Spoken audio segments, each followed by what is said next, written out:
When John's car broke down, he decided to buy a used car.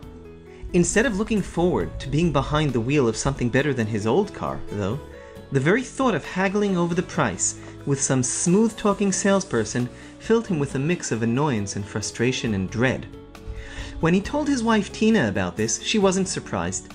John often avoided bargaining. Sometimes he wasn't even aware that he was doing it.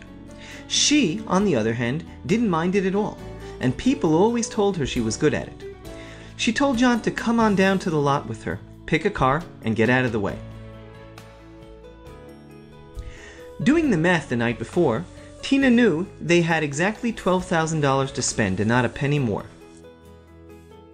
Naturally, John pointed at a car marked $15,000.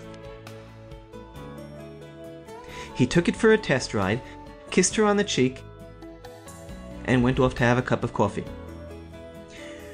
Tina told the salesman she might be interested in the car. He described the car and its condition at length, and when he saw she was getting impatient, told her that the car was on sale for $14,500 if she bought it today. Tina cut him off and told him she would pay $10,000 cash. The salesman looked at her, insulted. "Are you trying to get me fired?" he asked. He turned to walk over to another customer. Tina called him back and said she thought she could go as high as $10,500.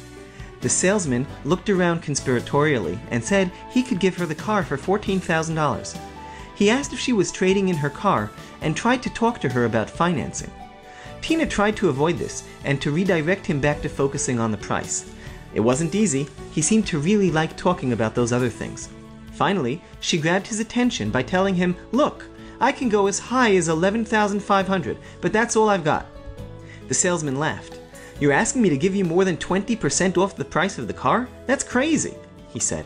"I can go as low as $13,000 and also throw in a good financing package and deluxe floor mats." "No," said Tina.